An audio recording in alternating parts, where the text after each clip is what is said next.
नमस्कार. माझं नाव Poonam. Cosmic coach Poonam ह्या यूट्यूब चॅनलवर तुम्हा सर्वांचं मनापासून मी स्वागत करत आहे.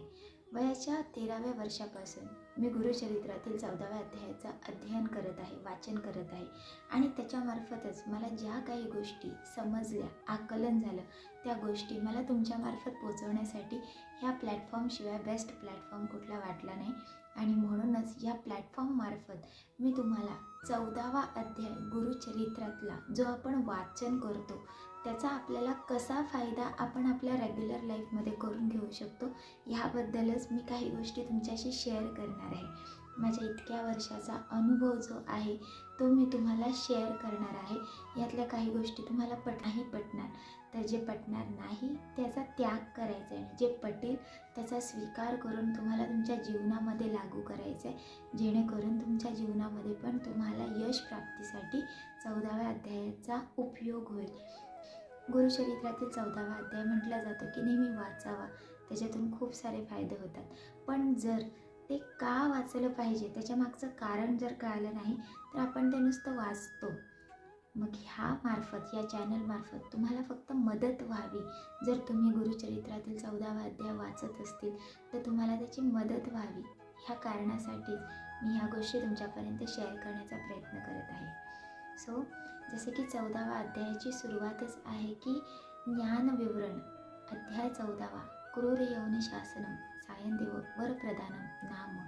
तर हे काय आहे की अध्याय 14वा जो आहे की 14वा आपल्या जीवनामध्ये एक नवीन दिशा दाखवतो आपल्याला, की जेव्हा 1+4 5 होतो, जेव्हा 4 असतो, जेव्हा जीवनामध्ये 4 नंबर तुम्हाला सतत दिसत असेल, ह्याचा अर्थ आहे की तुमच्या जीवनामध्ये खूप मोठा बदल होते. काहीतरी आहे जे संपत आहे, नष्ट होत आहे. मग त्या 4मध्ये जेव्हा ते नष्ट होते तेव्हा त्याच्यामध्ये जेव्हा 1 मिळतो तेव्हा ते 5 बनतात आणि तुमच्या जीवनाला एक नवीन दिशा प्राप्त होते. मग अध्याय 14वा म्हणजे तुमच्या जीवनामध्ये एक नवीन दिशा प्राप्त होत आहे, त्याच्यासाठी हा अध्याय 14वा वाचन केला पाहिजे. वाचन करता जेव्हा त्याचं तुम्ही मनन करणार, विवरण करणार, तेव्हा जाऊन तुमच्या जीवनामध्ये त्याचा तुम्हाला खूप फायदा मिळेल. आणि जेव्हा आपण ह्या एंडमध्ये पोचणार आहोत, डेली एका ओवीवर विवरण केले जाणार आहे, जेव्हा आपण शेवटच्या ओवीपर्यंत पोचणार आहे, तुम्हाला आतमधून रिअलाईज होईल की अध्याय 14वा जर आपण वाचत असेल डेली तर आपल्याला देवाजवळ दुसरं काही मागायची गरजच नाही आहे.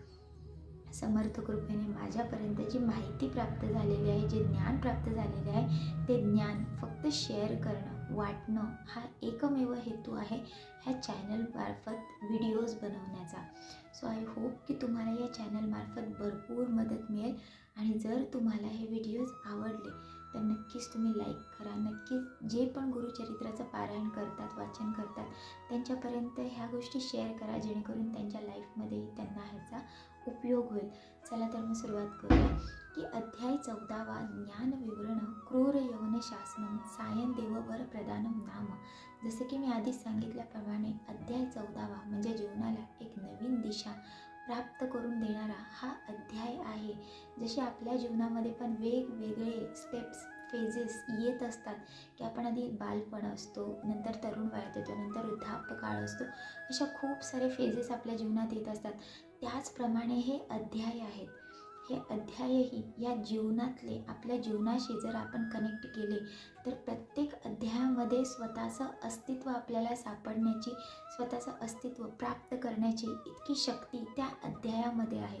फक्त तुम्ही त्याला पुस्तक म्हणून बघितलं तर ते पुस्तकच आहे, पण ते आध्यात्मिक ग्रंथ आहेत की हे जीवनाचे ग्रंथ आहेत आणि हे आध्यात्मिक ग्रंथ आपल्या जीवनाचे मॅन्युअलसारखं काम करतात. जसे की तुमच्यासमोर जर एखादं इलेक्ट्रॉनिक गॅजेट आलं आणि ते कसं यूज करायचं आहे ह्याचं मॅन्युअलच त्या गॅजेटबरोबर नसेल तर तुम्हाला समजेल का ते यूज कसं करायचं. त्याचप्रमाणे आपलं शरीर, आपलं मन, आपला आत्मा हे पूर्ण एक कॉम्बिनेशन आहे आणि त्याचा आपल्याला कसा वापर करायचा आहे हे आपल्याला जर कळालंच नाही तर आपल्याला कसं समजणार की आपण ह्या जीवनाचा कसा उपयोग करायचा स्वतःच्या ग्रोथसाठी. मग हे जे आध्यात्मिक ग्रंथ असतात ते ग्रंथ आपल्या जीवनासाठी एका मॅन्युअलचं कार्ड करतात. त्या ग्रंथामार्फत आपल्याला समजतं की आपल्या मनाचा आपण कसा उपयोग करून घेतला पाहिजे, ह्या शरीराचा आपण कसा उपयोग करून घेतला पाहिजे आणि जो आत्मा, जो परमात्म्याचा एक अंश आहे, त्याला सद्गतीला कसं नेलं पाहिजे, याच्यासाठी हे आध्यात्मिक ग्रंथ असतात. जर गुरुचरित्र आपण बघितलं तर प्रत्येक अध्याय आपल्या जीवनाचा अध्याय आहे. जर त्याला आपण रिलेट करायला शिकले तर आपल्या जीवनामध्ये भरपूरसे प्रॉब्लेम असेच बाजूला होतील, कारण की ज्ञान येईल. अज्ञान जोपर्यंत आहे तोपर्यंत भीती वाटेल. तुम्ही इमॅजिन करा की एका अंधाऱ्या खोलीमध्ये तुम्ही आहात आणि अचानक तुमच्या पायाला काहीतरी लागलं जे दोरीसारखं आहे, तर भले मनामध्ये माहिती आहे की ती दोरी असू शकते, पण अंधार असल्यामुळे आपण ती दोरी आहे हे आपण मान्यच करणार नाही. आपण आतून घाबरून जातो की बापरे, इथे साप कुठून आला. अज्ञानाच्या अभावी आपण घाबरतो, पण जेव्हा त्याच रूममध्ये उजेड पडतो, लाईट येते, तेव्हा ती दोरी स्पष्ट या डोळ्यांनी दिसते. आणि जेव्हा ती दोरी आपल्याला दिसते तेव्हा आपण मनातून एकदम शांत काम होऊन जातो की नाही नाही, साप नाही आहे, दोरी आहे. त्याचप्रमाणे हे अज्ञान जर आपल्या अंतरी भरलेलं असेल तर आपल्याला कुठलीही गोष्ट, ज्या अडचणी आहेत, ज्या आपल्या जीवनात येणारे प्रॉब्लेम्स आहेत, ते आपल्याला भीती दाखवतात. ते दोरी नाही तर ते साप वाटतात. पण जेव्हा त्याच्यावर ज्ञानाचा प्रकाश पडतो तेव्हा ऑटोमॅटिकली ते जो अंधार आहे, ती जी भीती आहे, ती जी मनाची विचित्र अवस्था जी झालेली आहे, ती मनाची अवस्था बाजूला सरते आणि मन स्थिर होते, कारण की आपल्याला ज्ञान प्राप्त होते. त्याचप्रमाणे हा 14वा अध्याय हा ज्ञान विवरण आहे की ज्ञान काय आहे ते समजून घ्यायचं आहे आपल्याला. ठीक आहे. आणि क्रूर यवन शासनम सायन देववर प्रधानम नाम. क्रूर यवन, आपल्याला असं वाटतं की कलियुग बाहेर चालू आहे. कलियुग बाहेर नाही, आपल्या अंतरी चालू आहे. प्रत्येक क्षणाला आपल्या मनामध्ये नको नको ते विचार येतात, नको नको त्या गोष्टी आपल्यावर हावी होतात आणि आपल्याला भलं चांगलं काहीतरी करायचं आहे, पण आपण ते करू शकत नाही आहे, कारण की क्रूर यवन शासनम. क्रूर यवन जो आहे तो काळ आहे. तो काळ आपल्याला शासन करतोय, चुकीच्या मार्गाला नेण्याचा प्रयत्न करतोय. या जगामध्ये आत्ता सध्याच्या काळामध्ये सतयुग, जर तुम्ही सतयुगाप्रमाणे राहिले, जर कृतयुगाप्रमाणे राहिलं तर तुमच्यासोबत त्याच गोष्टी घडतील ज्या कृतयुगामध्ये घडत होत्या. जर तुमच्या अंतरी जर तुम्ही कलियुगाप्रमाणे विचार केले तर ऑटोमॅटिकली तुमच्यासोबत वाईटच गोष्टी घडणार आहेत. आणि हा काळ, हे जे कलियुग आहे, हे कलियुगच आहे जे आपल्यावर हावी होत आहे. त्याची भरपूर ताकद आहे, पण त्याच्यामध्ये जर आपण सत्याची ताकद आपल्या आतून प्रकट केली आणि त्या सत्याची साथ जर आपण धरून ठेवली तर ह्या काळाला पण आपल्यासमोर झुकावं लागतं, कारण की आपण जो विश्वाचा निर्माता आहे, ज्याने हे पूर्ण जग बनवलेलं आहे, त्याला जेव्हा आपण शरण जातो तेव्हा ऑटोमॅटिकली काळ पण त्याच्या अधीन आहे. त्या काळाला आपल्या अधीन व्हावं लागतं.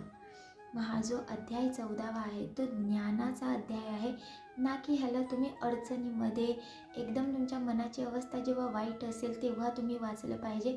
तेव्हाही तुम्ही वाचायचं असेल, पण जर तुम्ही तुमच्या मनाची स्थिती संयमात असताना, मनाची स्थिती व्यवस्थित असताना जर तुम्ही ह्याचं निरंतर पठन करत असतील, वाचन करत असतील, तर तो 14वा अध्याय तुम्हाला तुमच्या अडचणीच्या काळामध्ये खूप जास्त मदत करेल. कारण की मनाला संयमात ठेवणं हे फार कठीण असतं आणि आपण अशा स्थितीमध्ये देवाला शरण जातो आणि त्यावेळी आपण हे पठण करायला लागतो, तेव्हा आपल्याला जितका फायदा व्हायला पाहिजे तितका होत नाही. आणि काही जणांना असेही अनुभव येतात की जेव्हा ते स्पिरिच्युअल आध्यात्मिक जर्नीकडे वळतात, काही ग्रंथ वगैरे याचं वाचन करायला लागतात, त्यांच्या जीवनामध्ये अनेक प्रॉब्लेम्स यायला लागतात आणि त्यांना असं वाटतं की माझ्या जीवनामध्ये प्रॉब्लेम्स वाढलेत आणि म्हणून ते त्याचं जे वाचन करतात, पठण जे करतात, ते तिथेच थांबवतात. आपण पारायण केलं पाहिजे, वाचन केलं पाहिजे, सगळ्या गोष्टी केल्या पाहिजेत, पण जर आपण त्या संयमाने आणि शांततेच्या काळात जर आपण त्या केल्या, गुरुचरित्रामध्ये एक सुरुवातीलाच लाईन लिहून ठेवलेली आहे की अंतकरण असता पवित्र, सदाकाळ वाचावे गुरुचरित्र. मग जर तुमचं अंतकरण ज्यावेळी पवित्र आहे, जेव्हा शांत आहे, जेव्हा कुठलाही अडचण नाही, कुठलीही अस्थिर परिस्थिती नाही आहे मनाची, त्या वेळेमध्ये तुम्ही गुरुचरित्र वाचू शकता. आणि जेव्हा तुम्ही ते शांततेच्या काळात वाचतील तेव्हा तुम्हाला ते नक्कीच तुमच्या अडचणीच्या वेळी मदत करेल. आणि हा अध्याय 14वा आहे, हा अध्याय 14वा इतका ताकदीचा अध्याय आहे की जर तुम्ही त्याचं रोज 2 टाईम जरी वाचन केलं तरी तुमच्या जीवनामध्ये तुम्हाला नवीन कुठलं निवेदन किंवा नवीन कुठली प्रार्थना करण्याची गरजच भासणार नाही. कारण हा इतका पॉवरफुल, इतका शक्ती देणारा हा अध्याय आहे. आजच्या दिवसामध्ये मला तुम्हाला इतकीच माहिती शेअर करायची होती. उद्यापासून जेव्हा पण हे व्हिडिओज बनवले जातील तेव्हा एका ओवीवर विवरण दिलं जाणार आहे. याच्यासाठी बराच काळ जाणार आहे, पण तुमच्यामध्ये जर संयम असेल आणि डेली तुम्ही थोडे जरी हे व्हिडिओज बघितले तरी तुमच्या जीवनामध्ये तुम्हाला एक नवीन दिशा प्राप्त होईल आध्यात्मिक जीवनाकडे वळण्यासाठी. कारण आध्यात्मिक जीवन हे याच्यासाठीच असतं की तुम्ही तुमच्या जीवनाला आत्ता तारुण्य वयातच संयमात कसं ठेवू शकता. जेव्हा एकदा वृद्धापकाळ येतो तेव्हा तर विषय इतके हावी पण होत नाही आहेत आणि तेव्हा तुम्ही ह्या गोष्टी शिकून करणार तरी काय आहेत. म्हणून जर दात आपले चांगले आहेत त्यावेळेस आपण चांगलं खाऊ शकतो. एकदा का दातांचं वय झालं आणि दात पडले तर तुम्ही चांगल्या गोष्टी, कठीण गोष्टी खाऊ शकणार नाही आहेत.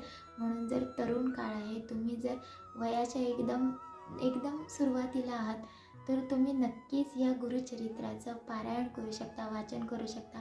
त्यातल्या त्यात 14व्या अध्यायाचं वाचन करू शकता, जेणेकरून तुम्हाला कुठलं नवीन प्रार्थना देवाजवळ करण्याची गरजच पडणार नाही. कारण ते तुमच्या माइंडला पण तयार होईल की तुम्ही कुठे आणि काय बोललं पाहिजे. ॲक्च्युली 14व्या अध्यायामध्ये सगळ्या गोष्टी आपण बोलूनच जातो आहे. त्या शिष्याचा त्याच्या गुरुबरोबर संवाद जो आहे तो ह्या 14व्या अध्यायामध्ये आहे. आय होप हा इन्फॉर्मेशनचा जो व्हिडिओ आहे तुम्हाला आवडला असेल तर नक्कीच याला लाईक करा, याला शेअर करा आणि तुम्ही या चॅनलला सबस्क्राईब करून ठेवा, जेणेकरून मी जेव्हा पुन्हा दुसरा व्हिडिओ बनवेल तुम्हाला बेल आयकॉनवर हिट करा, जेणेकरून तुम्हाला नोटिफिकेशन येईल की नवीन व्हिडिओ तयार झालेला आहे म्हणून. आय होप की मी तुम्हाला ह्या गुरुचरित्रातल्या 14व्या अध्यायाचे माझा जो इतक्या वर्षाचा अनुभव आहे तो शेअर करीन आणि त्याचा तुमच्या जीवनामध्ये नक्कीच फायदा होईल. आणि तुमच्या जीवनामध्ये थोडंफार जरी माझ्यामार्फत कंट्रीब्युशन होत असेल तर मी त्याच्यासाठी मनापासून समर्थांची आभारी आहे की त्यांनी मला या कार्यासाठी निवडलं आहे आणि तेच माझ्यामार्फत हे कार्य करून घेत आहेत. तर बस आजचा व्हिडिओ इतकाच होता. मनापासून धन्यवाद. जर तुम्ही हा पूर्ण व्हिडिओ बघितला असेल तर नक्कीच तुमची ती योग्य वेळ आलेली आहे या 14व्या अध्यायाचं अध्ययन योग्य प्रकारे करण्यासाठी. तर नक्कीच तुम्ही या चॅनलला लाईक करा, शेअर करा, सबस्क्राईब करा, जेणेकरून अशीच तुम्हाला आणखी स्पिरिच्युअल माहिती या चॅनलमार्फत मिळेल. मनापासून धन्यवाद. Thank you so much.